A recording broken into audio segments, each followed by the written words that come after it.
Number 5 on this list is the Jersey Devil, and no, I'm not referencing the hockey team, the New Jersey Devils. I'm actually talking about the winged beast that soars the skies in that area. The Jersey Devil is described as being a massive kangaroo-like creature with hooves as feet, a goat's head, and demon wings. It also has a tail that is very similar to that of the devil. It is very fast and can be distinguished by its extremely loud pterodactyl-like scream. The whole legend of the Jersey Devil has some old origins. The story begins in the 17th century when a mother, who some claim to be a witch, was having her 13th child. In some versions of the story, she cursed this child since she didn't want a 13th kid. But in others, it just contracted the abilities that it has today because she was a witch and had a pact with the devil. One thing that remains consistent though is that she had this child and then after it was born, transformed into the creature that I just described and flew out of the home and into some nearby woods. This devil has lived in the woods of Jersey ever since, and it's been cited quite a few times over the years. Many livestock deaths have been linked to the Jersey Devil, with the carcasses of these animals being completely mauled in an unknown way. One story depicts how somebody in the 1800s fired a cannonball at this creature and it literally had no effect at all. In January of 1909, the legend reached a new height when there was a wave of sightings from various different people all in the same region. It got so big in the media that the Philadelphia Zoo even offered a reward of $10,000, which when I used an inflation calculator would have been worth $300,000 today. Now this could simply be a manifestation of people's imaginations, but with the incredible number of stories related to this demon, with the fact that a zoo was willing to fork over a small fortune for this thing, I actually think that it might be real. Number 4 on this list is the Dover Demon. The Dover Demon is an urban legend that is based out of Dover, Massachusetts, and has gained a lot of traction throughout the years. Back in 1977, the Dover Demon had its first sighting by a 17-year-old named William Bartlett. William claimed that he saw this strange creature when he was driving home on April 21st.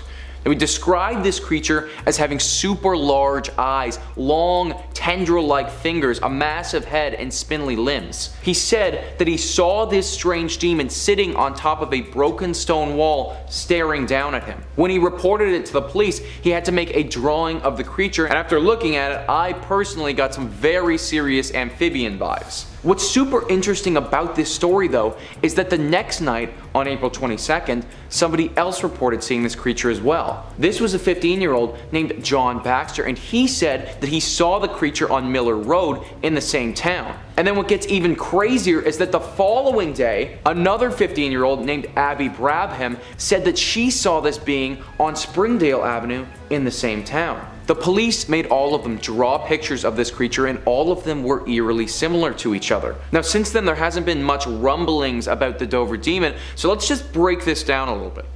We have a weird amphibian looking creature that had reportedly only been seen in a 3-day time frame.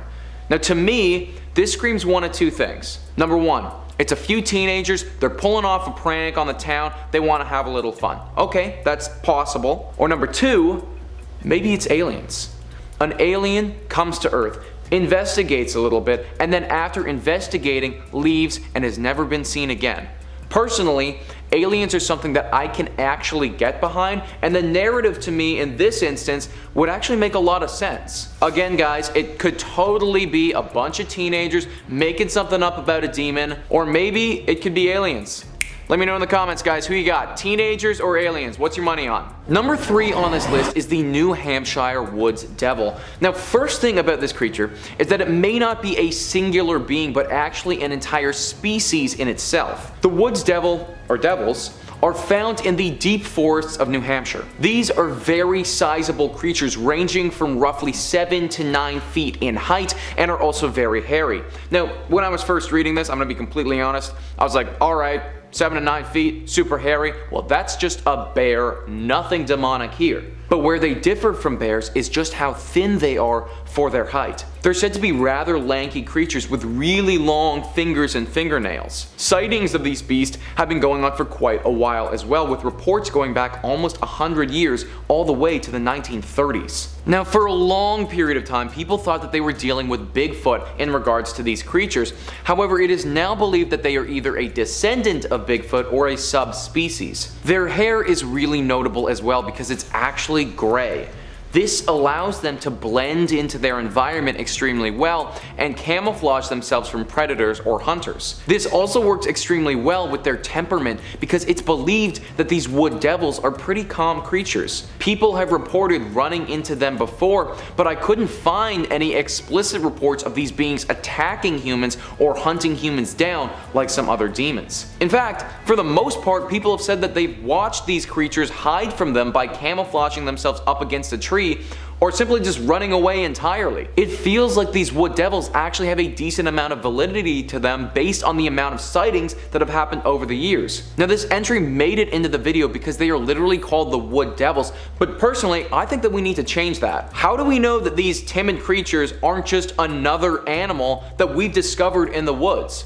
Why have we connected them to the demon world? Personally, I'm super interested to see how the story of these wood devils develop as more sightings and more information comes to light. Number 2 on this list is Kuchisake Onna. Kuchisake Onna is a Japanese legend that depicts a girl who is rather beautiful but has deep slits on the sides of her mouth. Her appearance is actually very similar to that of the Joker in Batman, with cuts on either side. The reason that I'm saying that she might be real is just how deeply rooted she is in Japanese culture, with practically the whole country aware and likely afraid of Kuchisake Onna. The legend of this demon has been told over centuries and is always the same story. This girl will appear with a face mask on or some other thing that's covering her mouth.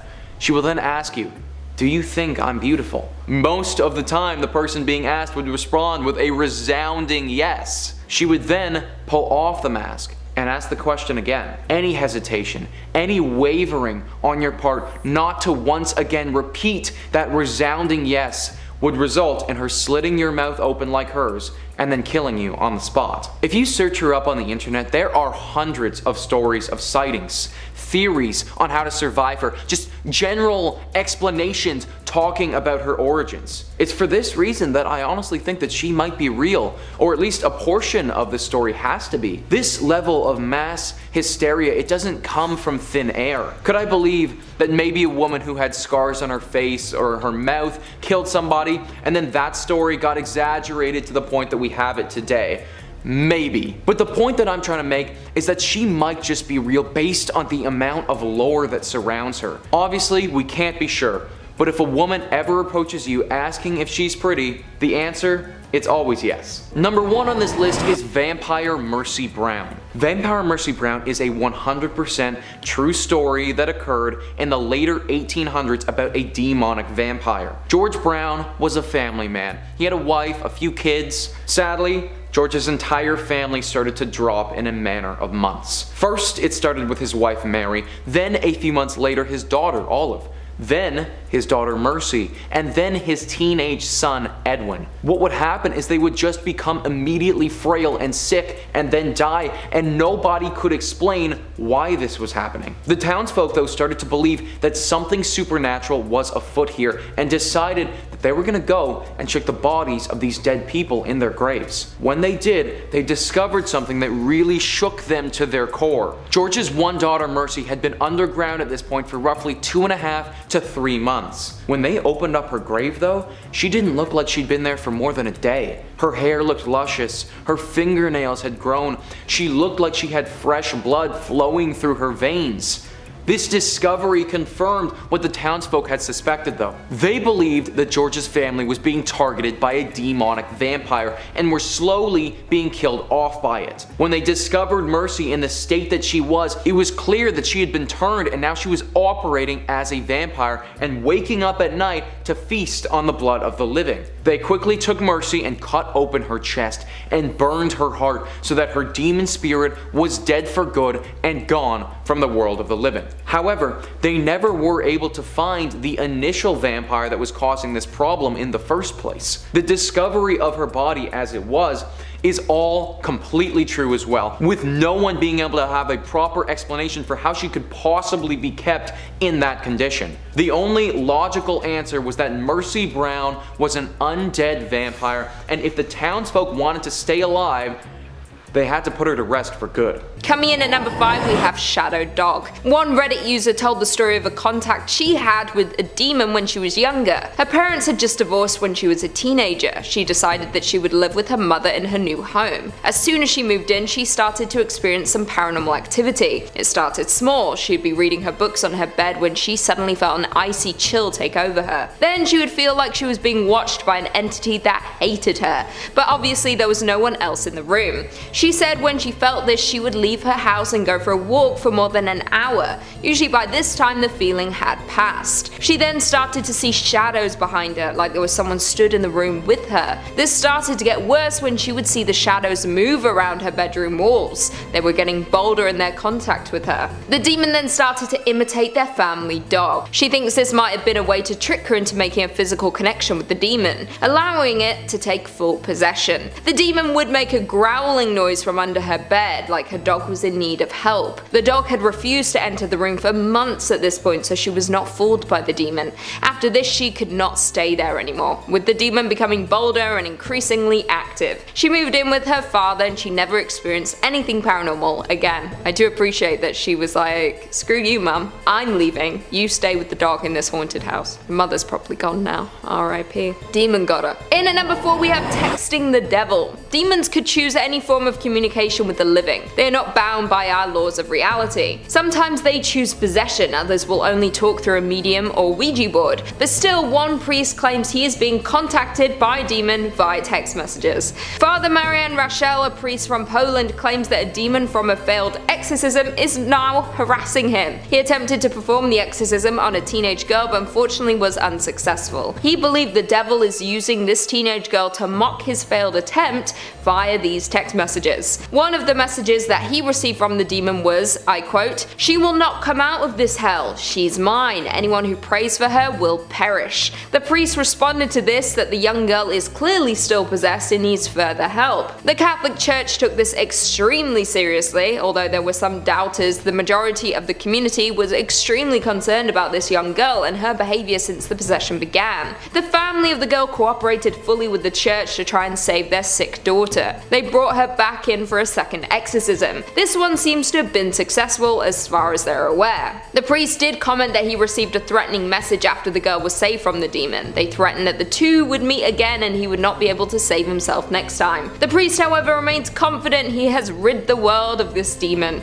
He was calm and confident about the whole thing. I don't think I would enjoy texting with the devil. To be honest, I think it's probably the girl playing a little Halloween trick. Coming in at number 3 we have Dark Letter. Back when letter writing was still a thing that was commonly done, it was used by demons to leave messages with the living. Over 300 years ago in Sicily at the convent at Palma di Montechiero, a nun named Sister Maria Crocifissa claimed that she had been possessed by the devil. The story of what happened to her has finally been told and her letter has finally been translated. The story is told that one morning in 1676 Sister Maria woke up and found herself covered in ink. She had no memory of it but had spent the night writing letters. Others in the convent had heard disturbances from her room during the night. Some had heard screaming. One said they heard a thud as if she was fainting and hit the floor. Maria had lived at the convent since she was 15 years old. She was devoted to them and had never showed signs of possession or doubt before this incident. The letters explained that Maria was writing on behalf of the devil. He was dictating the words she wrote. The letter said it was Lucifer's plan to possess Maria and turn her against God so she could serve evil. A lot of the letters were coded in hidden messages of symbols and shapes and they had no way to translate it at the time. Today, some of the letters are still intact and the Ludum Science Center in Italy attempted to finally decode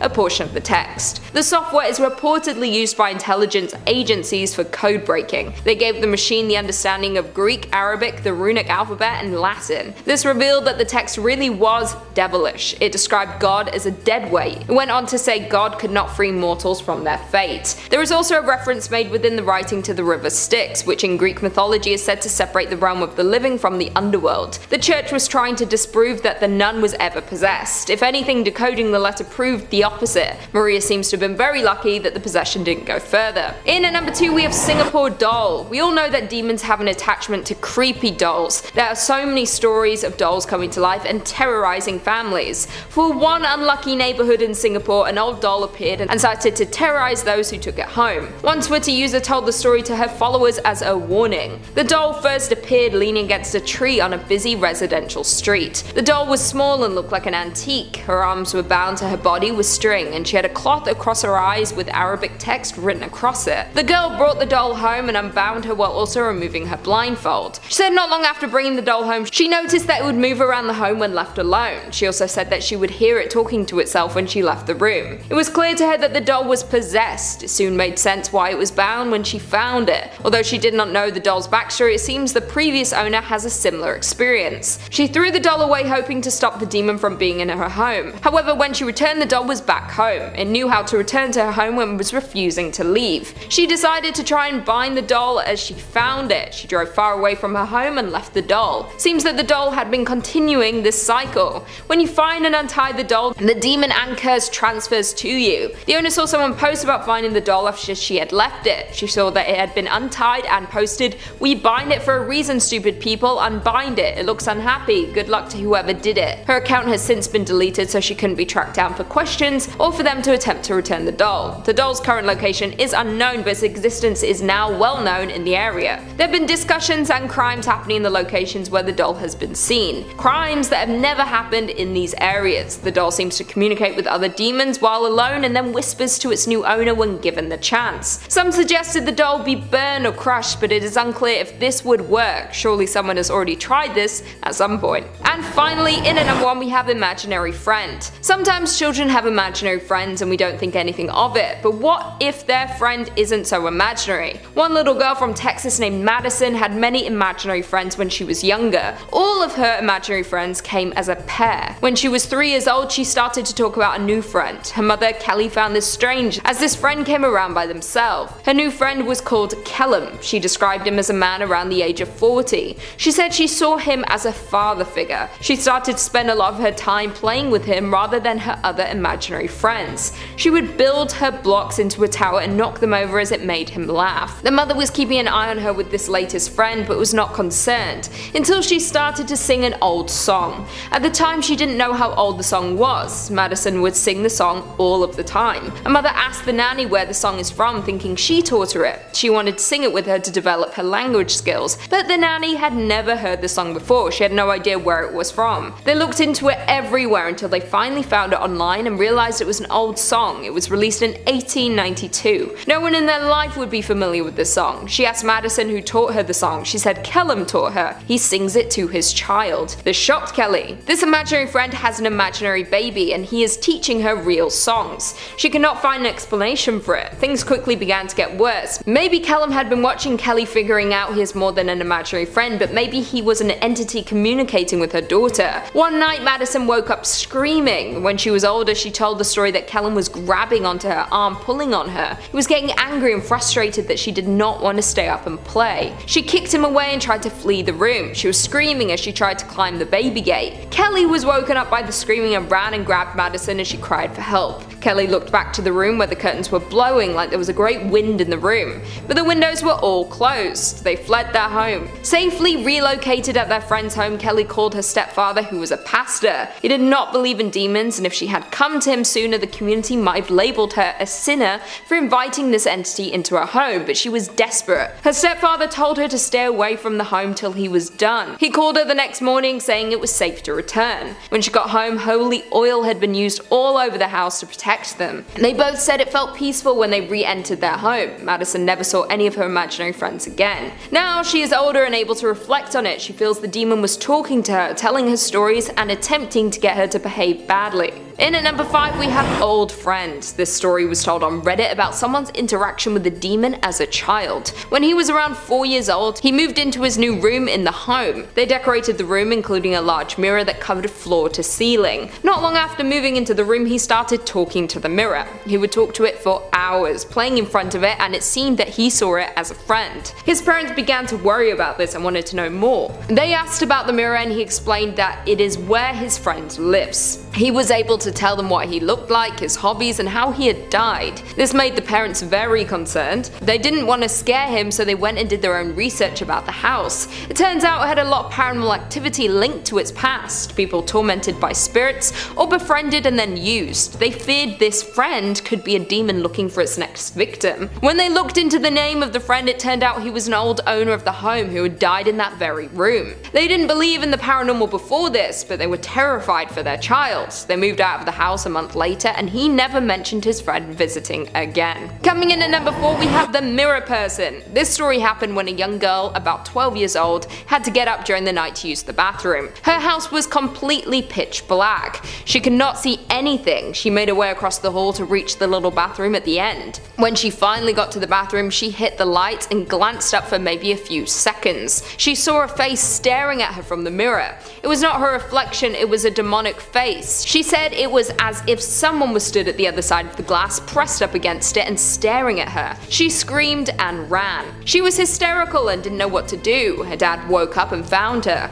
She explained what she saw and he went to investigate the bathroom. He then did a prayer session with her to calm her nerves down and protect her from whatever she had seen. The face was seared into her brain and she could not get it out. She eventually fell back to sleep. Fast forwarding to her 30s, and she had practically forgotten that night since she was so young at the time that it happened. One night she was visiting her dad for the weekend. They were sat quietly when he brings it up to her. He said, "Remember that one time you saw a face in the mirror?" The memory came rushing back to her. She felt a chill run down her spine. "Yes, I remember," she replied. "Well," he said, "I sometimes think about that night." He looked down at the floor with a serious expression. "I saw it too." He explained to her exactly what he had seen, and it was the same demon that she had seen. Neither of them could understand what had happened. She is glad that her dad kept it to himself all of those years and respects his bravery. She would have never slept in that house again had she had known the demon was real and not just something from her mind. Coming in at number 3 we have the cell phone. The interesting thing about this story is that the demon left proof of contact.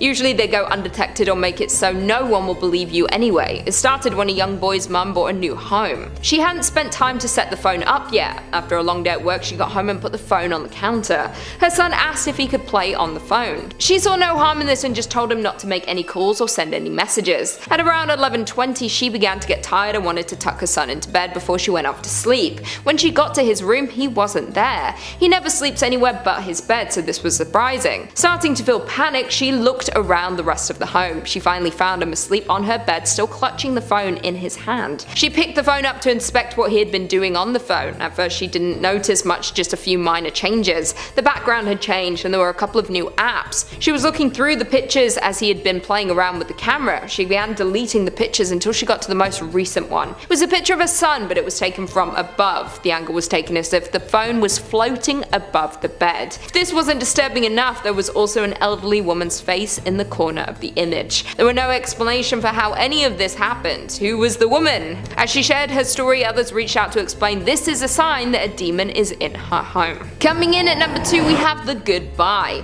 One Reddit user told the unsettling story from a family member saying goodbye. It all started when their grandmother passed away. The Reddit user was Jewish and so the family always participated in Shiva when a loved one passes away. This is a 7-day mourning period. You build a shrine for your loved one and sit by it for 7 days to allow them to say goodbye. Friends can come and visit during this period, with the direct family members staying by the shrine and holding a service each day. They would have an hour of silence each night at 7 PM to allow their passed on loved one to say goodbye to them. The first 6 days passed and nothing out of the ordinary happened. They mourned and had their hour of silence. On the final day, something strange happened. Something felt different during the silence on the 7th day. The room felt cold. As part of the shrine was the grandmother's most cherished vase. It was valuable to her, which is why it was present for the shrine. After the room felt cold, a couple of the family members looked at each other in confusion. The next minute, the vase flew off the table and smashed to pieces on the floor.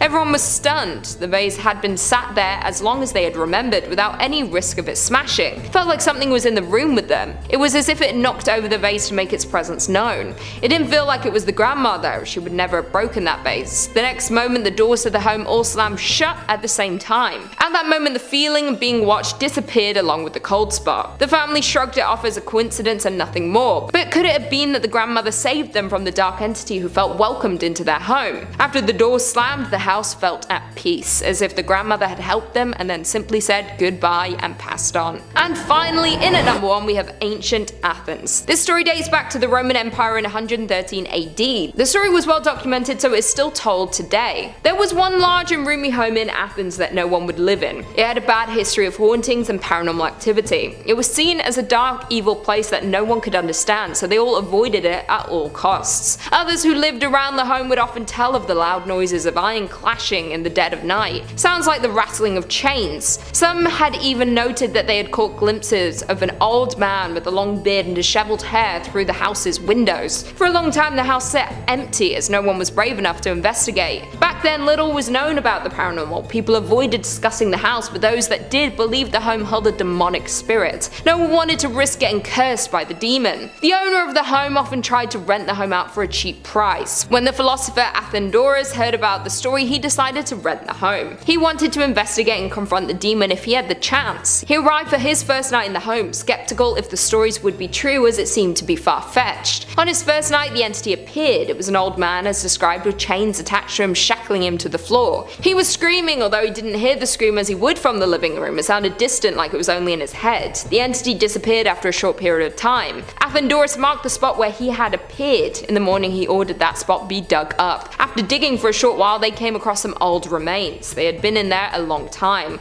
Although they had decayed, you could clearly see the chains where they had been attached to the ground. These were the remains of the entity, a tortured soul that became demonic through their demise and being forgotten about under their home. The remains were given a proper burial. After this the spirit was never seen again in the home. It was believed to have finally been able to pass on. Coming in at number 5 we have Happy Birthday. A young family moved home into a house that they were aware someone had passed away in. The old man had died unexpectedly of natural causes when he was in his mid-40s. He passed away right in the middle of the living room. The couple had a daughter who was 2 years old. Soon after they moved in, she began to speak about ghosts that live in the home. Halloween had just passed and they thought she was just being an impressionable child.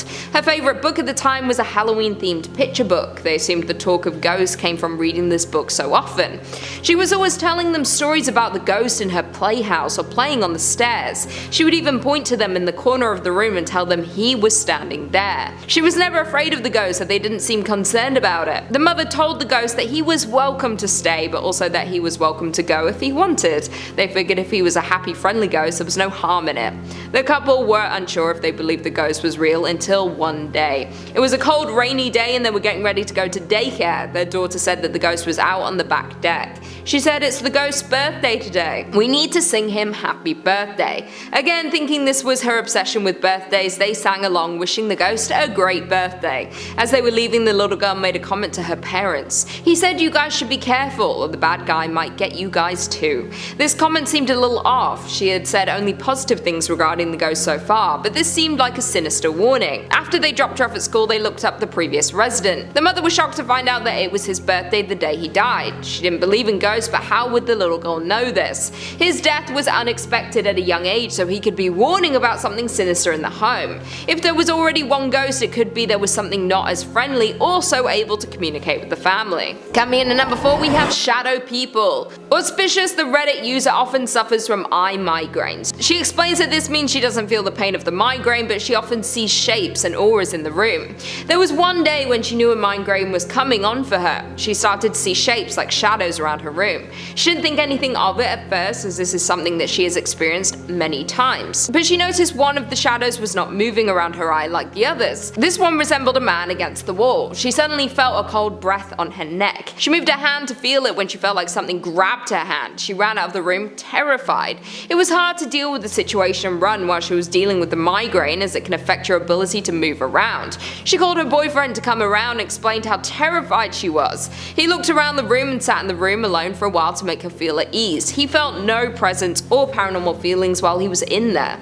She was adamant it was a demonic presence. She felt the cold breath chill her whole body and she had no doubt. She refused to ever sleep in that room alone ever again. Coming in at number 3, we have premonition. This one is more of a helpful contact than a bad one, but is so crazy that it deserved a spot on the list. It happened when a young boy was 7 and his brother was 4. They were with their mother in their car. They were on their way home like they would on any other day. He was playing with his brother in the back of the car as they usually would. They pulled the car into drive and suddenly felt the air go cold. Their mother's expression dropped as if she had just seen a ghost. She slowly turned to look at her children and told them to remain silent and not to move. Being young, they didn't understand and asked what was happening. She said they needed to be quiet for a little longer. She suddenly reversed the car off the driveway and drove away as fast as she could. She rang her husband, who was a cop. She told him to get to the house now. He was attempting to ask why, but she just adamantly told him to do it now. She drove around for a little longer, scrambled by what had just happened. All the while, the children had no clue what was going on. She finally drove back home and pulled into the driveway. There was a man being handcuffed and taken away. As they entered the home, the cops and her husband wanted to know what happened and what she had seen when she pulled onto the driveway. What she said stayed with the young boys. She said she didn't see anything. When she pulled onto the driveway, she felt an entity with her in the car, and they told her a premonition that someone was waiting for her outside of her home with a knife. That if she did not turn around, he would pull out a 12-inch blade and force the family into the home. They told her she needed to take her children and run, or something tragic was about to happen to all of them. The detective and her husband were speechless. They had just arrested a man outside of the house matching the exact description she gave, and he had on him a 12-inch blade. She still doesn't know who the entity was or why they would warn her about the fate of her family, but she was forever grateful and in shock about what had happened to her.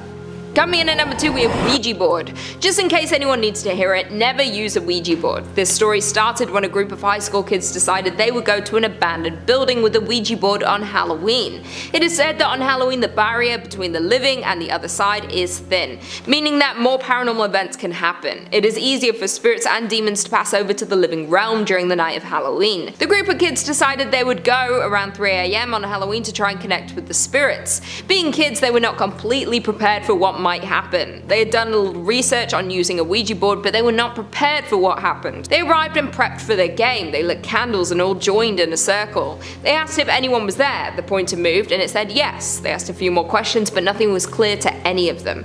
The movement became erratic and the pointer flew off the board and all of the candles blew out. They all became scattered and they forgot to close out their game. If you don't say goodbye, you risk inviting any spirits back home with you. Although they were spooked, they figured it may have been a prank by one of the group. They laughed it off and all went home. The real horror came later once one of the boys went to sleep. He said something happened to him during the night. He woke up feeling uncomfortable. He described his vision as feeling like TV static, a feeling of heaviness surrounding him. He looked around the room and that's when he saw a bloody and charred face with red piercing eyes looking at him through the window. When he saw the face, it smiled at him. He then heard a voice in his ear, like the demon was right behind him as he sat up in bed. The voice said, "You wanted to talk to me." The boy ran from the room as fast as he could. He stayed awake until daylight. He returned to his room and saw no sign of the demon. He called his friends, who all had bad experiences that night as well, but each different. They were all shaken and vowed to never use a Ouija board again, or even speak of that night. And finally, in at number 1, we have Old Skin. This one might at first seem like just a bad dream, but it turned out to be much more terrifying than that. One Reddit user told the story of a bad dream that she had had once. She had been having this dream every day for about a week. It started with her being lost in the woods. She didn't recognize the location. She was approached by a decrepit old man who wore a big coat and a top hat. The shadows made it hard to make out his face. He referred to himself in the third person. He told her that his name was Old Skin. After he introduced himself, a pack of wolves would appear from nowhere. He would say to her, "Old Skin's got to get away from the wolves." The wolves chased him through the woods as she followed. Eventually the wolves caught him and he continued to narrate what was happening. He spoke in a monotone voice and said, "Old Skin is being eaten alive. Old Skin is going to die." She then wakes up. She has the feeling like she is falling and then wakes up in a sweat. The weirdest part about the dream is that when she finally spoke to her brother about what had been happening and why she had not been sleeping well, he turned to look at her and asked, was his name Old Skin? He then went on to explain how he had been experiencing the exact same thing. They were both shaken. They couldn't understand how they could have a shared dream. The only explanation they could find was that there may be demon's energy in that home. They both sleep in the same house, and you're most vulnerable when you sleep. They believed it was a message from the demon to them. Once they said his name out loud, the demon never haunted their dreams again. I wonder what might have happened if they had both kept their nightmares to themselves. Coming in at number 5 we have Renove. Renove is a demon that you could learn a lot from, and he goes by the name of Renove. This demon is a Marquis and Great Earl of Hell who commands 20 legions of demons, so he's a great leader. There isn't too much known about Renove's appearance, only that he is depicted as a monster holding a staff, but let's not judge a book by its cover. When possessed, he instructs you about the art of rhetoric, which is the effective and persuasiveness of speaking and writing in order to captivate your audience, as well as other compositional techniques. It's basically being able to go up in front of the class and make a compelling argument, or the ability to tell a story and bring the audience in. In that case, we don't need school, we just all need to be possessed by Renove. As well as teaching you all these great things, he also insists you to insinuate yourself into other people's good graces, which is definitely a great thing to do. As long as you're not old and frail, you shouldn't be afraid of this demon. But he does have a little bit of a dark side. He's known as the taker of old souls, and when Renove is done exploring our world and wants to return to his, he is going to inhabit an older, sickly person on the verge of passing away and take them with him. But hey, we can't blame him, we all have a little bit of a dark side. Let's focus on the positive though. Along with teaching so many great things to those he possesses, he also teaches art, languages, and is a giver to his loyal servants. Coming in at number 4 we have Agaris. Agaris is considered to be a great Duke of Hell and was summoned by King Solomon. Not only is he powerful, but he is pretty knowledgeable as well. Agaris can be a man or a woman. If he is a man, he looks old and riding a crocodile, and other accounts say that he can be seen carrying a hawk on his fist, and when he is a woman, she's young and beautiful. Along with many other demons, Agaris is a teacher, and I promise you will learn more being possessed by him than any other demon. Humans tend to let Agaris in to visit or be fully possessed because he is very convincing and he feeds off of the knowledge and power he can get from you. So you know you're intelligent and powerful when Agaris comes your way. Kind of an ego boost if you ask me, and I am here for it. Also, if you have an enemy, Agaris has the ability to start earthquakes and also grants noble titles, so you could end up being a prince or princess after your encounter. Another really cool thing Agaris does to those who are possessed by them is that he will teach you every language in the world, especially curse words, which is super fun. If you get lucky enough to be possessed by the demon Agaris, you will have enough knowledge for a lifetime. Coming in at number 3 we have Asmodeus. This demon, Asmodeus, is the demon of carnal desire, or as we like to call it, lust, and is to be considered the prince of all demons. If you're a man, you should be safe because he likes to fixate on one woman, often one that was married and strikes before the consummation begins after the wedding night. The story goes that this happens to one woman 7 times, and on her 8th husband, because you know Asmodeus can be very jealous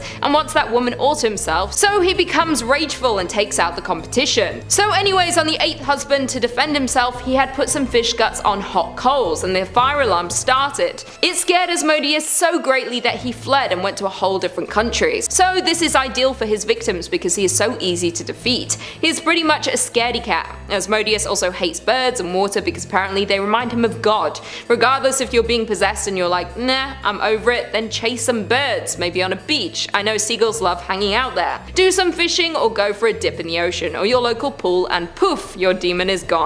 Asmodeus is pretty popular in mainstream media as well, appearing on the hit show Lucifer, being the Prince of Hell, and is also the main antagonist in the horror film series Paranormal Activity. Asmodeus is also featured in many books, most popularly the Tales of Tartarus, and the whole book is based on the demon himself, Lucky. And he also comes up a lot in the very popular game Dungeons and Dragons. So if you're going to summon a demon just for fun of it, I would definitely lean towards Asmodeus, or if you're too scared, just go check him out and all the hits he is featured in. Coming in at number 2 we have Belphegor. Belphegor is a very famous literary figure. In fact, he stars in the 1960 play The Marriage of the Devil, written by John Wilson. And fun fact, his sacrificial offering is excrement, so it's very easy to summon him, whether you want to or not. Some fun facts about Belphegor are that a 1970s Polish utility airplane named their plane after him because of the strange look of it, and the noise the engine made. He also appears in the final season of the hit TV show Supernatural, as well as being a reoccurring character in the popular video game series Megami Tensei, and there is even even a death metal band from Austria that is named after the demon. Belphegor is tempted by laziness and is the chief demon of one of the deadly sins known as sloth. It is also said that he taunts men in hell by telling them the only true reason they're there is because their wives have sent them there. Belphegor goes above and beyond to prove that there is such a thing as a happy marriage and that men are just weak and sinful and continue to wander Earth looking to find a happy marriage.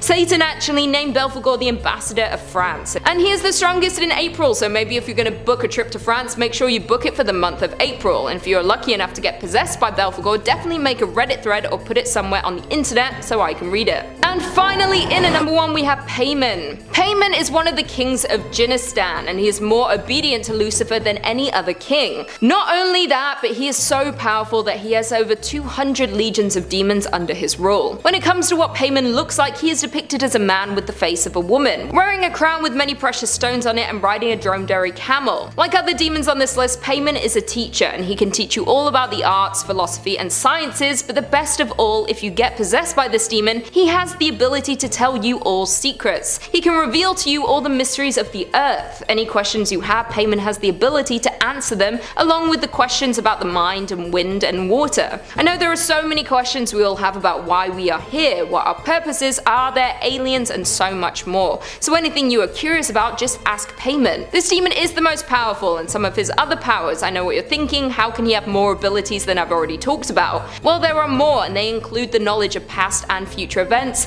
clearing up doubts, making spirits appear, creating visions, acquiring and dismissing servant spirits, reanimating the dead for several years, and has the ability to fly. So if you want to get possessed by him, I don't even know why at this point, you'll become more knowledgeable and be taught more by this demon than anyone could possibly teach you on this earth. If you get lucky enough to be possessed by this demon, leave a comment down below. Coming in at number 5 we have Beelzebub. Beelzebub is identified in the New Testament as the devil or the prince of demons, and is highly known in demonology as one of the 7 princes of hell. Many know about the princes of hell because they each represent the 7 deadly sins, and Beelzebub is one of those, and he represents gluttony. Gluttony is described as habitual greed or excess in eating, and this demon takes pride in taking down everyone that is involved in such a sin. So if you're suffering or indulging in gluttony, Beelzebub can help you and teach you about not participating in that sin and being a better person. In the Christian Bible, he has led a successful revolt against the devil, but other accounts say he is among the 3 most prominent fallen angels next to Lucifer and Leviathan. He was a leader, which is a huge positive, and he is placed high in hell's hierarchy. Within religious circles, the accusation of demon possession has been used as both an insult and an attempt to categorize unexplained behavior, such as schizophrenia. Many speculate that Jesus actually used Beelzebub's demonic powers to actually heal people, but others have said he uses his powers as an act of extreme nature. Regardless, he has done good things and has the ability to heal people. Another significant ability of Beelzebub is that he is capable of flying, and many refer to him as being the Lord of the Flies. Many accounts of this demon have been in early history and biblical reading, but in modern times he is considered to be one of the most famously depicted demons in pop culture. So even though he may have done some evil, he is one demon that would definitely want to be possessed by. He will teach you how to lead the masses and teach others. Coming in at number 4 we have Leviathan. For Canadians, I know what you're thinking. Oh, isn't this a ride at Wonderland? Yes, but we are talking about the popular demon who is a sea serpent highly noted in theology and mythology, and he encapsulates the space of the material world, so this demon is highly recognized and highly respected by many. As long as you stay far away from the seas and oceans, then you should be safe from this demon. It is reported when he is hungry, he brings the sea to a boil, and that brings his food to the top where he feasts. It's also reported that no living creature could endure the odor of this creature. In the 1969 version of the Satanic Bible, Leviathan has represented the element of water, and is listed as one of the 4 crown princes of hell, which is a high honor, and many look to him for advice. Being such a highly noted demon can cause rumors of your true intentions. He only endangers ones who endanger him and his beliefs, so like Beelzebub, as long as you're doing the right thing and not participating in the 7 deadly sins, you should be safe. This demon is one of the 7 princes of hell, meaning that he is considered the demon of one of the 7 deadly sins, and that is envy. Leviathan is mentioned in several Hebrew Bibles and is depicted in those readings as an embodiment of chaos, and threatens to eat the damned after life in hell. So if that's what you're worried about if ever possessed by this demon, you don't have to worry as long as you are a good person and don't commit any of the 7 deadly sins, then you are safe. Although I think that is near impossible. I commit all 7 deadly sins. That's a lie. Isn't one murder? I don't do that. There is a legend that refers to Leviathan as being created to procreate by God, so there are many speculations of this demon, and if he is truly evil, or if it's just all an act. In today's day and age, the word Leviathan has come to refer any sort of sea monster, and from the early 17th century has been referred to overwhelmingly powerful people or things, so if you ever come in contact with this demon, it would bring you more positive than negative, that's for sure. In at number 3 we have Mammon. Many can relate to this next one on this list, which is the demon known as Mammon, who is considered as the god of money in the Bible, but later is considered to be a false god. In the New Testament, it's commonly thought that this demon represents money, material wealth, or any entity that promises wealth and is associated with the greedy pursuit of gain. Unfortunately, today many people are overly concerned with these things, and the world revolves around money and material wealth, but if you get possessed by this demon, he can bring you all that and basically set you up for success because you know everyone loves money, and Mammon can bring you that, and so much more. Mammon is joined by the previous 2 demons on this list as one of the 7 princes of hell, and represents one of the deadly sins, which is greed. Christians began to use the name of Mammon as a pejorative, a term that was used to describe gluttony and unjust worldly gain in biblical literature. It is believed by many that Mammon was based off of the Greek god Plutus, and the Roman Displater because Plutus in the Divine Comedy as a wolf-like demon of wealth, wolves which are associated with greed in the Middle Ages. Thomas Aquinas describes the sin of avarice as Mammon being carried up from hell by a wolf, coming to inflame the human heart with greed. In the past, greed and materialism were much more looked down upon, but today it's seen as a normal thing, and back in the day many referred to Mammon as a representation of excessive materialism,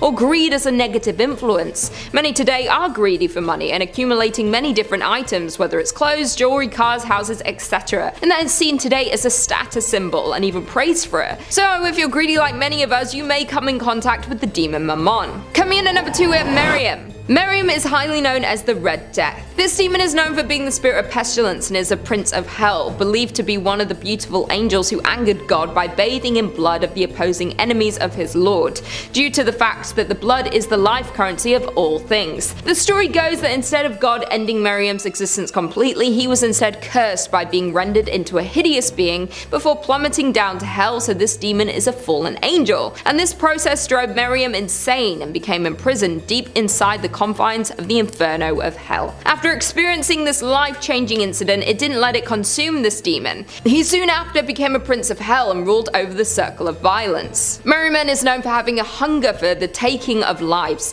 and in the process encourages to commit violence upon oneself and upon others. Many people he comes in contact and possesses are criminals and those who get enjoyment from causing others pain, so that he can give them a taste of their own medicine. As long as you're not a part of these groups, you are safe from this demon, but if you cause others pain, you will probably get possessed by Miriam. And if you're one of the lucky ones to get this opportunity, he will take the power and strength from you to gain more power to make up for the loss of much of his power centuries ago. But when you follow and worship him, you too will gain strength and power in yourself. So this demon is definitely one you would want to get possessed by to get the chance to learn and gain more powers from him and be able to learn many of the powers he possesses. But don't commit violent acts, is my point, because this is baffling. And finally, in at number 1 we have Lucifer. He is yet another prince of hell who represents one of the 7 deadly sins, pride, and is one of the most well-known princes, who is Lucifer. This demon has many different powers and abilities such as immortality, superhuman durability, strength, reflexes, agility, shapeshifting, spirit communication, and of course possession. His story starts by him being banished to hell by God for rebelling against him and trying to overthrow him, but this made Lucifer a true leader, becoming very high up in the ranks in hell. In the Satanic Bible, Lucifer became widely known as the Lord of the Air,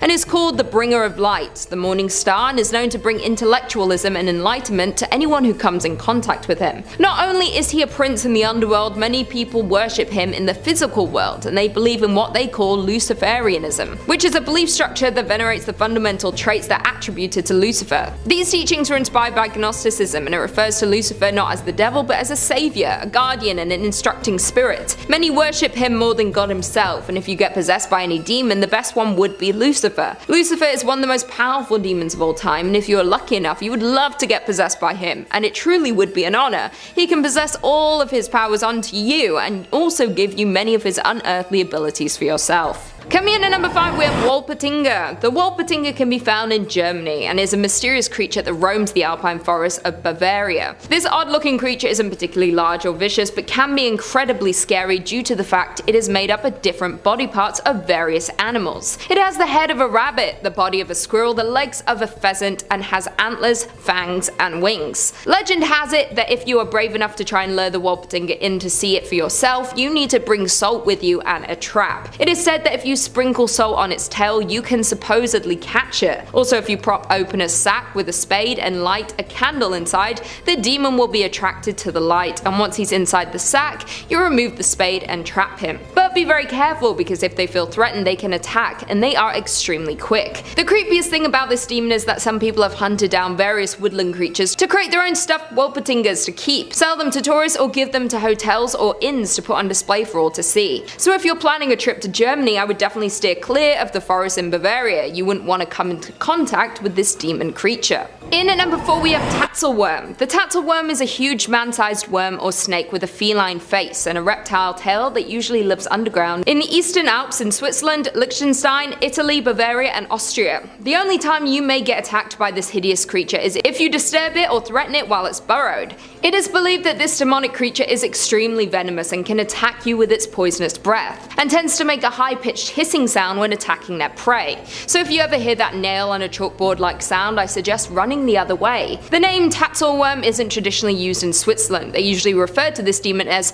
Stollenworm, or the dragon of the mine tunnels. The Stollenworm may also be interpreted to mean a serpent with short, thick feet. An early description of dragon sightings in Switzerland was seen by Johann Jacob Wagner as early as 1680, and then illustrated further by Johann Jacob Schuster in 1723 and referred to as Schuster's dragons. The cat-headed serpent with black-grey body and no legs was said to be encountered by Johann and Thomas Tinner at a place locally known as Hauwellen on the mountain of Frumsen in the barony of Alsace, Switzerland. It was alleged to measure 7 feet or more in length. Residents in the neighborhood were complaining that their cows' udders were being mysteriously sucked on, but the incident stopped after this creature was killed. Another account of this demon was described as a 4-legged cat-faced mountain dragon by Andreas Raudner as something he encounters in 1660 on Mount Wangersberg in Sargensenland, and when it reared up on its hind legs it became as tall as a man with boar-like bristles running down its back. A 70-year-old man named Johannes Egerton came into contact with this beast and said when it exhaled its breath, the man said he was overcome with dizziness and a massive headache. The naturalist Carl Wilhelm wrote in his book History of Dragons of the Alps in 1887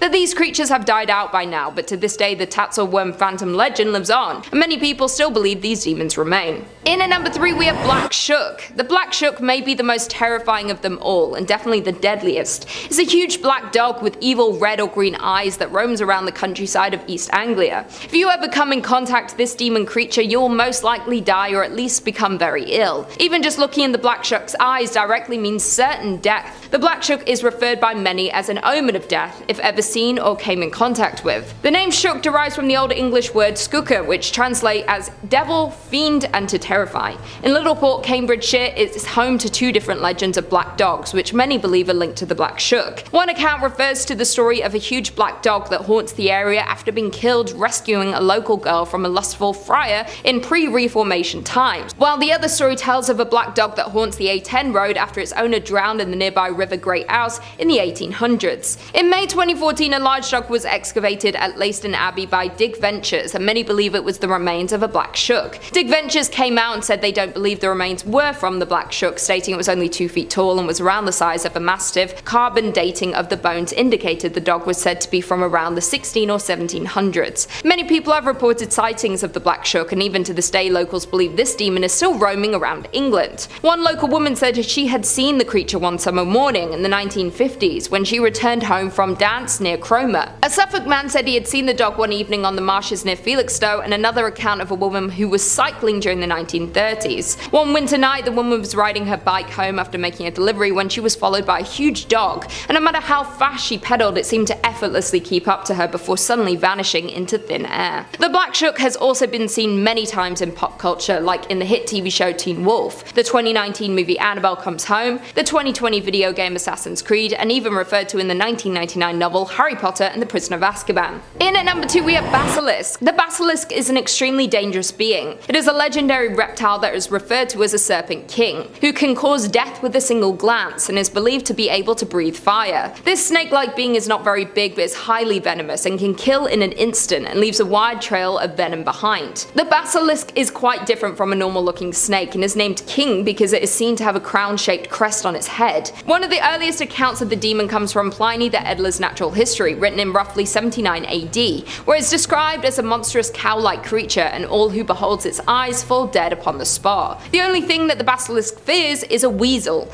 It is the only animal that can face and attack the demon snake, and apparently the weasel's urine is the basilisk's kryptonite. It can also be killed with the crowing of a rooster, and many travelers would, and some still do, carry a rooster when they venture into areas where it was said that the basilisk lives. Some people have speculated that accounts and descriptions of cobras may have given rise to the legend of the basilisk demon. Cobras can maintain an upright posture and are often killed by mongooses, and the king cobra have a crown-like symbol on its head. Several species of spitting cobras have the ability to spit their venom from a distance, often in their prey's eyes, so they have many similarities to the basilisk. So if you're ever in southern Europe, I would beware of this monstrous snake demon. And finally, in at number 1 we have Balbus. This demon tends to reside in areas of Lithuania and is basically the boogeyman on steroids. It is a dark demon who will come and kidnap misbehave.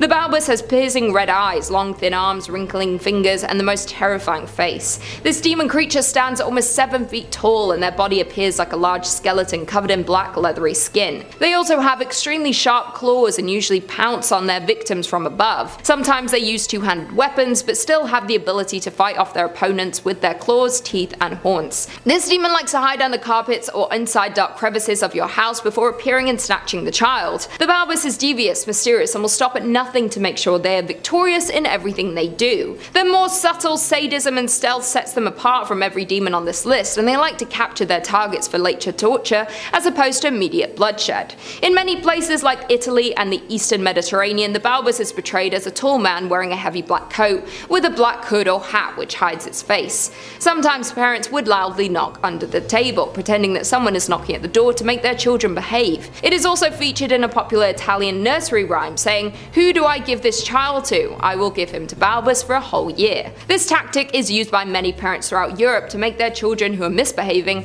fearful of getting the wrath of Balbus and in turn making them behave better. Many believe that the popular boogeyman was actually inspired by this demon by the fact that he likes to kidnap during the night, hide in darkness, and frightening children into good behavior. The boogeyman is a term used to instill fear in children, and the Balbus is the most terrifying demon of them all. In at number 5 we have Ava in Ava's Possession. Ava's Possession debuted at the Dead by Dawn Horror Film Festival in 2015 and centers around a young woman named Ava that has recently been possessed and successfully exorcised, but now she must learn how to put her life back together. The film begins with a priest successfully completing an exorcism on Ava, who is stunned to find out that she has spent the last 28 days possessed by the demon Nafula. This demon was based on a natural real-life demon by the name of Vapula, who is a powerful Great Duke of Hell that commands 36 legions of demons and is depicted as a griffin-winged lion. This demon is a fallen angel and 60th of the 72 spirits of Solomon and has skills in philosophy, mechanics, and sciences. Vapula, also known as Nafula, is mentioned in many readings throughout history, especially in the world of demonology, magic, and witchcraft. After Ava's exorcism, she went from bad to worse when her actions brought her to cause serious emotional and physical damage, which resulted in losing her job, friends, boyfriends, and potential jail time. Her family urged Ava to accept a plea deal that would spare her jail time or committed to a facility for troubled ex-possessed people if she attended a rehabilitation program for the recently exorcised. Ava began attending this program and it was urged that she took it seriously. If she didn't, it was very likely the demon would return to her and she would become possessed once again. At a group meeting in the facility, Ava meets Hazel, a fellow ex-possessed person that wants her demon to return since she enjoyed its its presence and felt it was special for both of them. While Ava is trying to remember her missing 28 days, she discovers bloodstains on her floor and is led to a clue where she soon finds out that when the demon possessed her, she had murdered someone. And she's just constantly thinking what she did to become a target of Nafula. After finishing the program, she soon starts to get her life back together until Ava discovers some old files revealing that her mother has also been previously possessed by the same demon, resulting in her finding out their bloodline is prone to possessions. Fun times. In at number 4 we have Pazuzu. Pazuzu is a fictional character who is the main demon in the Exorcist horror novels and film series created by William Peter Blatty. The character of this demon was derived from Assyrian Babylonian mythology, where the mythic Pazuzu was considered the king of the demons of the wind and the son of the god Hambi. He also represents the southwestern wind, the bearer of storms and drought. This demon is known to bring famine during dry seasons and excessive water during the rainy season, and is considered to be an evil spirit by all. Pazuzu is often depicted as a combination of diverse animal and human parts. He has the body of a man, the head of a lion or dog, talons of an eagle, 2 pairs of wings, and a scorpion's tail. Pazuzu first appeared in the Exorcist novel in 1971. The novel is about a 12-year-old girl, Regan McNeil, that gets possessed by a demon. The demon is later revealed to be Pazuzu. Even though they never state that he is the demon, 2 references were made about this statue, which was uncovered by Father Lancaster Merrin in northern Iraq. After Regan's mother worries about her daughter being possessed, 2 priests, Merrin and Harris, arrive at their house to perform an exorcism on Regan to force the demon out of her body, but in their struggle to free Regan from Pazuzu, both priests die. 2 years after the novel was published, The Exorcist was released in theaters as a motion picture. In the second installment of The Exorcist, Pazuzu is named as the demon and returns to haunt Regan. The demon is prevalent in each and every movie released. In the 4th Exorcist, Pazuzu was actually shown in his first encounter with Father Merrin in Africa. After the movies, The Exorcist became a television series and Pazuzu continued to pursue Regan and possessed and killed her daughter. After killing Casey, the demon is able to possess Regan again and is almost able to take complete control of her mind. With the help from a priest, Regan tries to fight back against Pazuzu and the demon is successfully exorcised from Regan's body. William Peter Blatty's creation of Pazuzu and The Exorcist was based on heavily reported series of events from 1949. Fun fact, there is a true crime case involving a man named John Alexander Lawson that was a self-proclaimed Satanist and demonology lover. He was inspired by the famous demon Pazuzu and changed his name to Pazuzu to pay homage to the demon referenced in the movie The Exorcist. In at number 3 we have The Taking of Deborah Logan. The movie The Taking of Deborah Logan is a 2014 American found footage supernatural horror film. It tells the story of a documentary crew making a film about Alzheimer's patients who uncover something sinister while documenting a woman who has the disease. The filmmakers and writers did not base this movie and characters on real life. Deborah Logan is a fictional demon, but the most terrifying nonetheless. Though in the beginning they tried to make it appear as a real person, this film is about a team of students, Maya, Gavin and Louie, who to create a documentary about a woman named Deborah Logan, an elderly woman who has Alzheimer's disease. As the film crew records her daily life, Deborah starts to exhibit increasingly bizarre behavior, but her physician believed this is normal for someone with an aggressive form of Alzheimer's. The cameraman, Lewis, begins to notice that her actions defy normal explanation and believe that something supernatural is going on. Things grow more tense after the group notice that they have a recording of Deborah of her talking in French, talking about snakes and sacrifices, and her behavior becomes so extreme that she is hospitalized. Deborah is possessed by Henry Desjardins, who had disappeared after a series of cannibalistic ritualized murders of 4 girls. If you want to find out more about this possession, you should watch the movie. There is no confirmed ending, and that is the most terrifying part of this demonic movie. Even though it's not based on true events, it really makes you feel like it is. It was voted 91% on Rotten Tomatoes, and Ain't It Cool News called it found footage done right and stated that it's one of the most effective entries in the popular subgenre of found footage horror. Coming in at number 2, Dybbuk, The Possession. The Possession is a 2012 supernatural horror thriller based on an article written by Leslie Goldstein called Jinx in a Box, and the story that was created by Kevin Manis. In 2003, writer and furniture refinishing business owner Kevin Manis purchased a cabinet from a yard sale and claimed it was haunted by a Dybbuk, a concept from Jewish mythology. The word Dybbuk comes from the Hebrew word evil. The term appears in a number of 16th century writings and is a malicious possessing spirit believed to be the dislocated soul of a dead person. It supposedly leaves the host body once it has accomplished its goal, or after being exorcised. The box gained notoriety when Kevin auctioned it off on eBay, including the story claiming that the cabinet was previously owned by a survivor of the Holocaust in Poland, who said it contained the malicious spirit of a Dybbuk, and that the box had paranormal powers and was responsible for this bad luck and nightmares. This box went through a few hands before being sold to Jason Haxton for $280. The museum curator and collector of religious paraphernalia began to research the source of the box and launched a website about it called dybbukbox.com that reportedly received hundreds of thousands of hits and created what's been described as an internet legend. In 2004, Jason sold the rights to the story to a Hollywood production company, and that created the 2012 release of The Possession. The movie tells the story of this so-called demon box. When a dad begins to witness his young daughter acting strangely following the purchase of an antique wooden box with Hebrew markings on it at a yard sale, the little girl became more and more obsessed with this box, and her behavior becomes increasingly erratic and alarming, ultimately leading to the girl becoming possessed by the demon haunting the box. In 2021, Kevin Manis came out and told Input magazine that the Dybbuk box story was entirely fictional, that he came up with it. And finally, in at number 1, we have The Exorcism of Anneliese Michel. Anna Elisabeth Anneliese Michel was a German woman who underwent 67 Catholic exorcisms over the span of a year, and her story inspired the 2005 film The Exorcism of Emily Rose, the award-winning 2006 film Requiem, and the 2011 film Anneliese the Exorcist Tapes. When Anneliese was 16, she began to experience seizures and was diagnosed with psychosis caused by temporal lobe epilepsy. Shortly after, she was also diagnosed with depression and was treated by a psychiatric hospital. By the time she was 20, she began to hear voices telling her that she was damned and would rot in hell, and began to hallucinate while she was praying. Her conditions began to worsen, was depressive, and put on different types of medication. After 5 years on psychiatric medication failed to improve her, Anneliese and her family believed she was possessed by a demon. As a result, the family reached out to the Catholic Church for an exorcism. While rejected at first, 2 priests got permission from the local bishop in 1975. The priests believed Anneliese was in fact possessed by a powerful demon from hell, and knew they needed to do anything they could to force this creature out of the girl's body. The priests began conducting exorcism sessions, but through all of this she stopped eating food and passed away due to malnourishment and dehydration after a total of 67 exorcism sessions. The story of Anneliese is still told by many to this day, and it's believed to be one of the most real and powerful stories of demon possession in history. Coming in at number 5, we have Rubisol. Rubisol, or Rubisol, is a folklore mountain spirit of the Giant Mountains, a mountain range along the border between the historical lands of Bohemia and Silesia. This demon is the subject of many different legends and fairy tales throughout German folklore.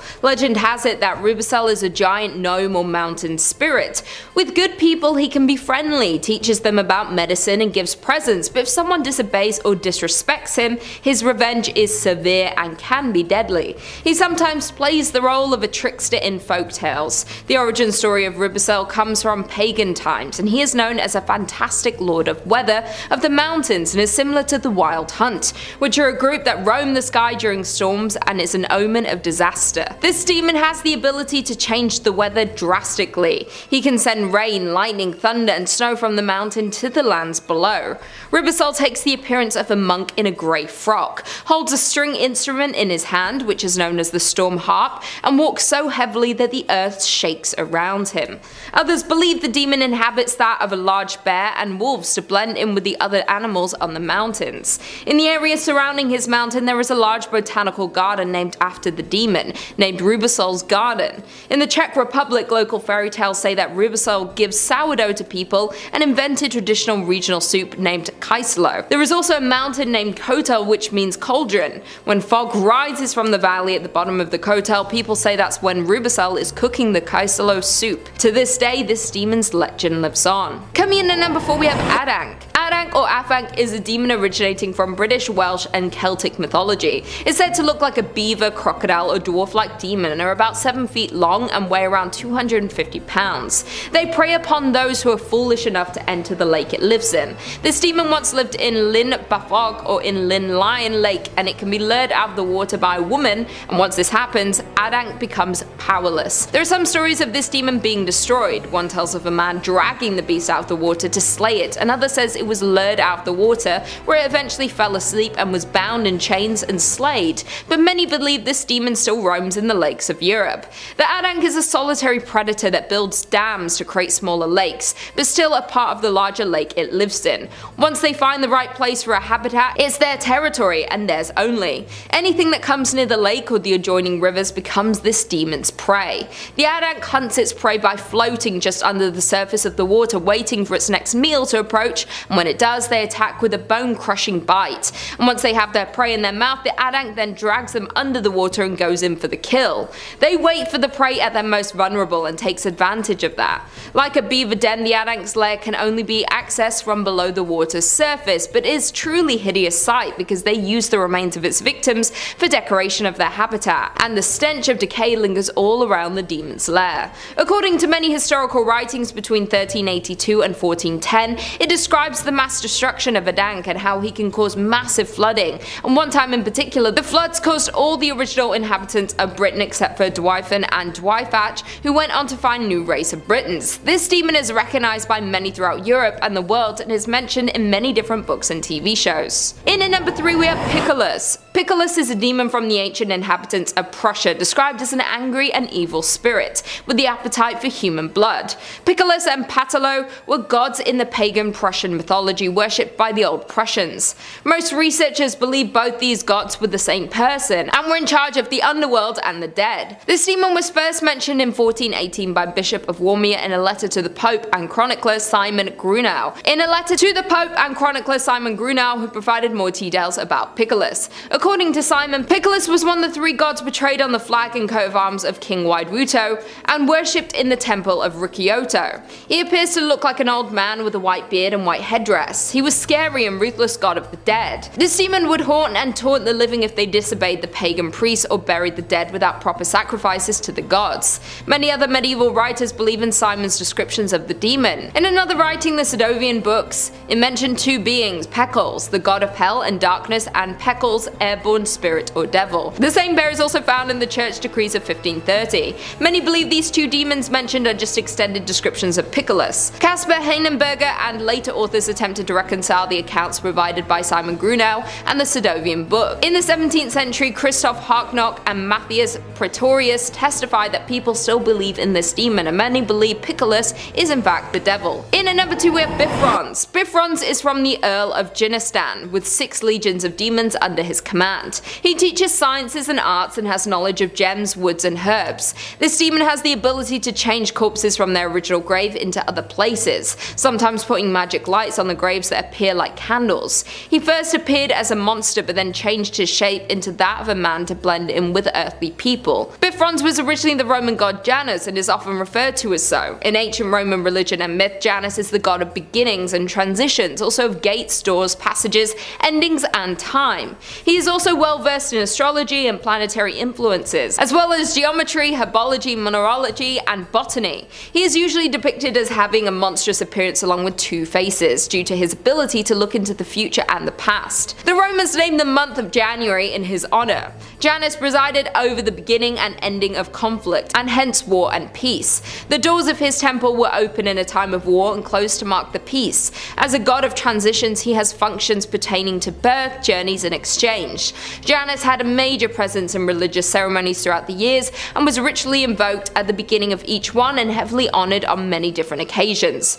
Bifrons is mainly in charge of moving bodies from one grave to another, while hellish demon Muma takes over the souls. Accordingly, Bifrons has 26 legions of Jinistan's army under his command and is the 46th spirit of the 72 Solomon imprisoned in a brass vessel. And finally, in at number 1 we have Krampus. One of the most popular demons coming from Europe is Krampus. He is a horned half-goat, half-man beast who terrorizes children throughout the Christmas season who have misbehaved. Assisting St. Nicholas, the pair visit the children on the night of December 25th each year, and St. Nick rewards the well-behaved children who have been good all year with gifts, while the badly behaved ones on the naughty list get a visit from Krampus and receive punishment from him.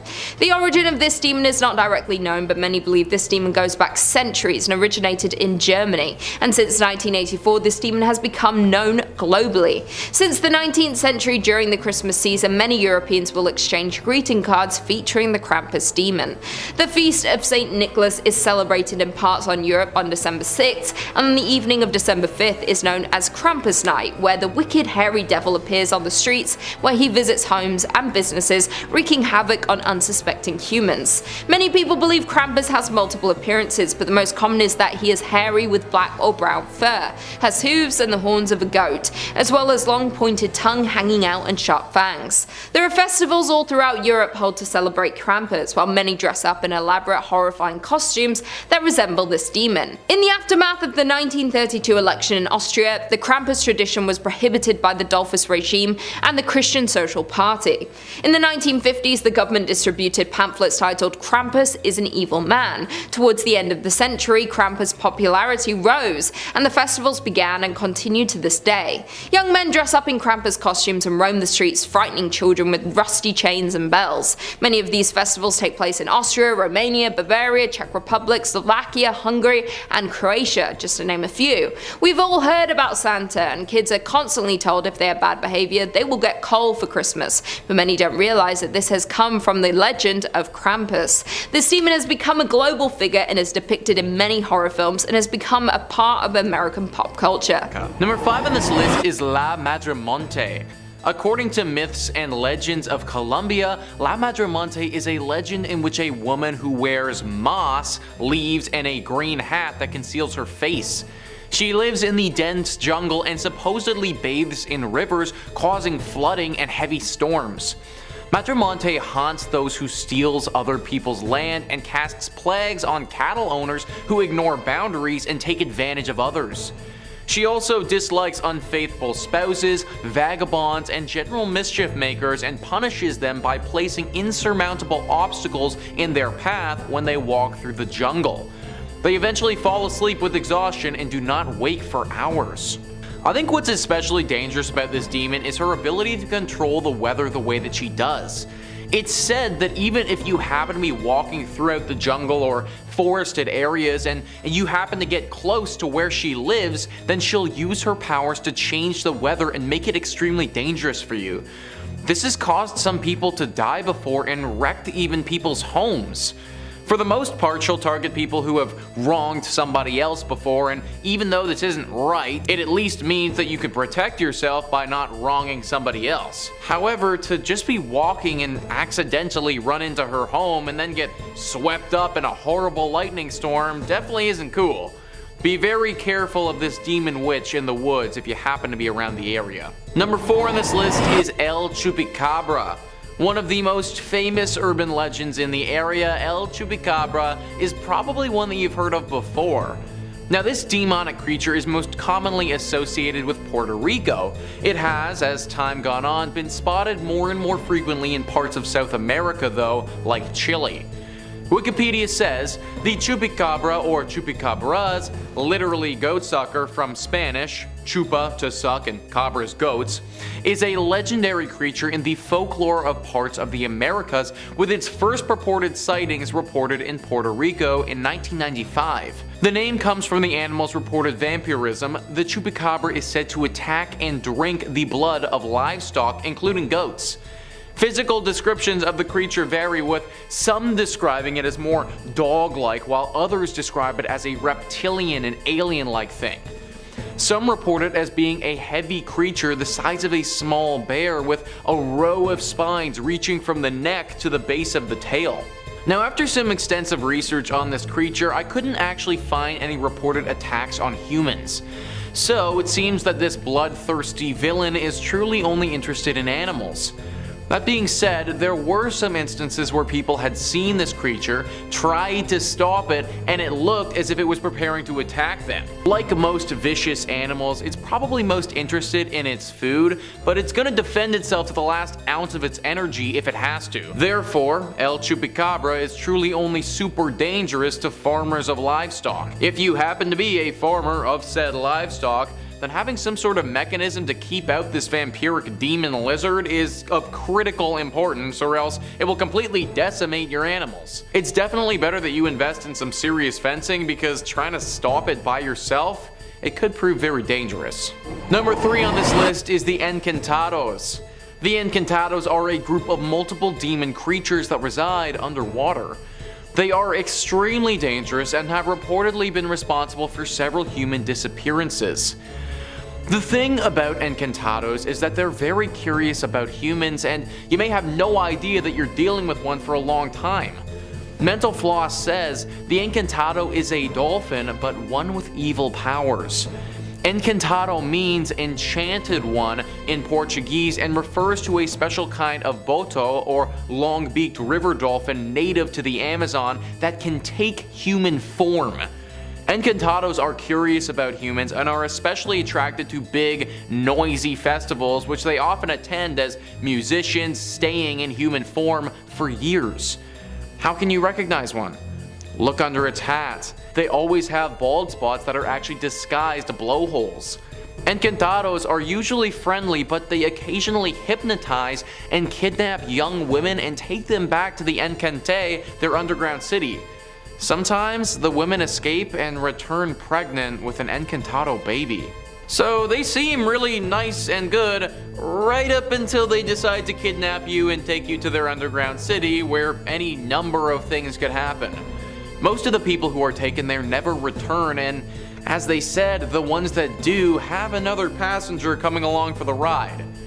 The origin of Encantados are not 100% confirmed, but it seems that many people think that it was a small village that was cursed to live underwater for a long time. Now they reside there except for the few times that they take the surface disguised as humans to see what we're up to and to take a few of us back to their evil lair.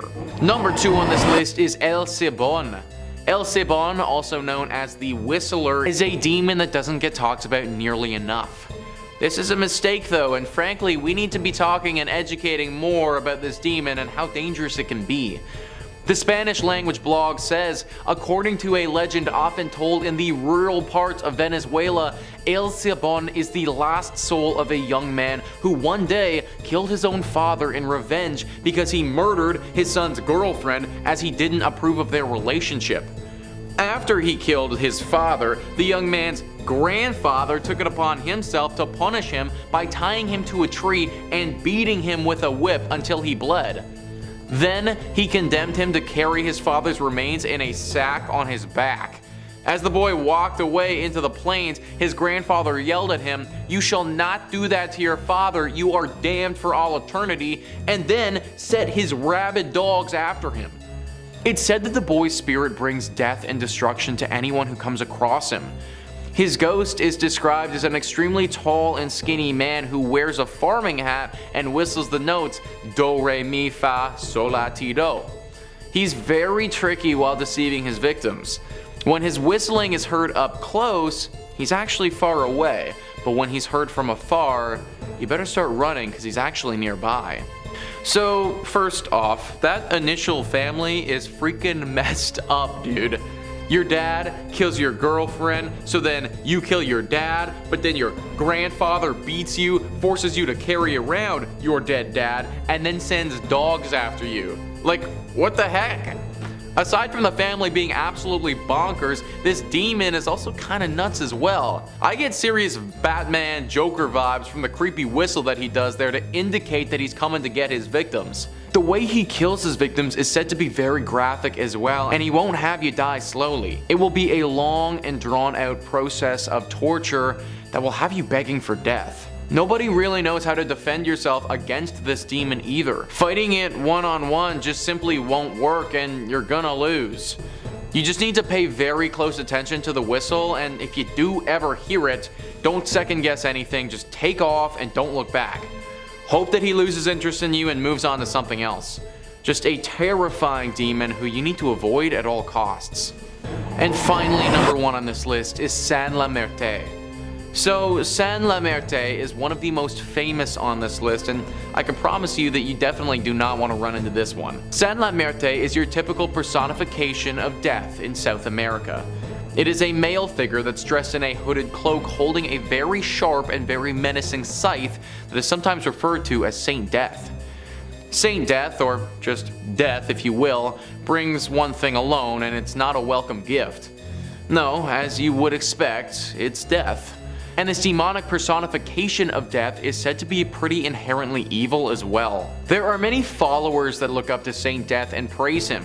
The biggest following for him is in Argentina and the country surrounding Argentina. Saint Death is said to reward his followers by helping them on their evil ventures. Let's say that you're a dangerous murderer, but you're also a strong supporter of Saint Death. Well, if Saint Death likes you, then he'll use his powers that he has to have you evade the law or even assist you in killing people. He grants numerous requests that are all connected to crime and violence and is basically the guardian angel for the evil criminals of the world. Saint La Merte also acknowledges those who do not devote a part of their lives to him, and it's not the type of acknowledgement that you'd want. He will often kill those who disrespect him and don't support him. This is part of the reason why he has such a strong and stable following, and many people are constantly praising him and his abilities. If you ever see this demon confront you, then there's most likely nothing you can do at all. That will be the last thing that you ever see and your last moment ever spent on Earth. Coming in at number 5, we have the Villa. The Villa are Eastern Europe's nymphs or mountain fairies who can be found living in hills and mountains. Some versions of folklore claim that the Villa live up in the clouds, but throughout history these creatures are almost always spotted in the wilderness in all versions of folklore. These mysterious creatures are believed to have power over the wind, and they are credited with causing windstorms that can wreak havoc on the surrounding communities and urban structures.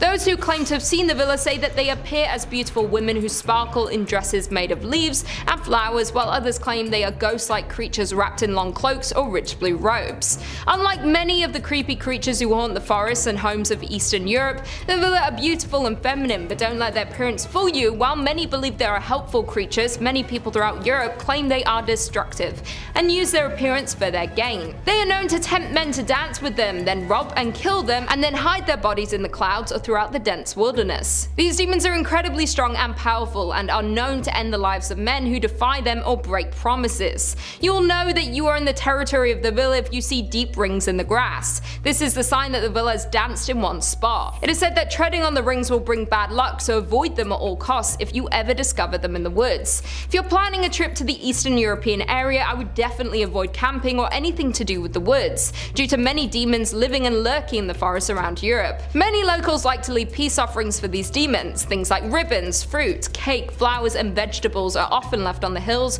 where lighting is known to strike. When locals want to venture into the woods, they hope that these peace offerings will bring them luck and keep them safe from the villas. In at number 4 we have Nekalave. The Nekalave is a horse-like demon from Akkadian mythology that combines equine and human elements, originating from the Orkney Islands in the Northern Isles of Scotland. Also has the origins in Norse mythology, and British folklorist Catherine Briggs called it the nastiest of all the demons of Scotland's Northern Isles. This demon's breath was thought to wilt crops and sicken livestock, and the creature was held responsible for droughts and epidemics on lands even though it's predominantly a sea dweller. This demon could cause mass destructions for the locals across land and sea, which is why many believe it to be the most terrifying of all the demons throughout Europe. A graphic description of the Nekalave as it appears on land was given by an islander who claimed to have come in contact with the demon, but many accounts describe the details of the creature's appearance as inconsistent. Many believe they have many similarities to other sea monsters. This demonic creature is destructive to many humans and the environment, but it's believed throughout the summer months it is kept confined by the Mither o' the Sea, an ancient Akkadian spirit, who is the only one that can control the Nekalave. Akkadian folklore has a strong Scandinavian influence, and it may be that the Nekalave is a composite of a water horse from Celtic mythology, and a creature imported by the Norsemen. As with malevolent entities such as the Kelpie, it possibly offered an explanation for incidents that islanders in ancient times could not otherwise understand. This demon has terrorized the sea and land throughout Europe for centuries, and according to Orkney resident and folklorist Walter Trail Dennison, Nekalave means the devil of the sea. Many people think this demon is only able to thrive in the waters, but can in fact roam the land for some time. According to an encounter with this demon, on land it appears to have the torso of a man which is attached to a horse's back. It has no legs but large arms that can reach the ground. When it's back in the water, it is unknown what it looks like specifically, but it resembles a large, hideous sea creature. In at number 3, Kosti. Kosti is often given the nickname of the Immortal or the Deathless and comes from popular Russian folklore. The story goes that a spell is cast on a man which prevents him from being killed. He hides his soul inside nested objects to protect it. The origin of this demon is unknown, but contains elements from the 12th century pagan leader Khan Konchak, who is recorded in the Tales of Igor's campaign. Over time, a balanced view of the non-Christian human Khan, who dates back to the 12th century but may have been slightly distorted by Christian Slavic writers. By the 18th century and likely earlier, the legend of this demon had been appearing in Slavic tales. This demon has the ability to cast sleep spells on their foes and can only be broken by playing on enchanted gusli. Depending on the tale, he has different characteristics. He may ride a 3- or 7-legged horse, may have tusks or fangs, or may possess a variety of different magic objects like cloaks and rings. It is positive though that this demon possesses many magic powers, making humans frightened of coming in contact with this demon. The humans who are the most most scared of this demon are young women because he tends to menace women with his magical powers. There are various versions of the Kości demon and have been made into terrifying fairy tales all over the world in places like Greece, Albania, Croatia, Serbia, Hungary, and Lithuania. Many people who are soon to be wed are terrified that their soon to be wives will be taken or killed by Kości, so many of them stay hidden with their beloved until their wedding day to ensure the safety of their soon to be wives. Many stay away from Europe for their weddings and honeymoons because of this demon to ensure the safety of their loved ones. In at 2 we have Strigoi. Strigoi is a terrifying demon from Romanian mythology and are troubled spirits that are said to have risen from the grave to prey on the living. It is believed that they have the ability to transform into an animal, become invisible, and gain vitality from the blood of their victims. Bram Stoker's Dracula has been the modern interpretation of the Strigoi through the historic links with vampirism. One of the earliest members of historical Strigoi was Grando Alilovic from the region of Istria. This villager was believed to be the first real person to be labelled as a vampire because he was referred to as a Strigoi.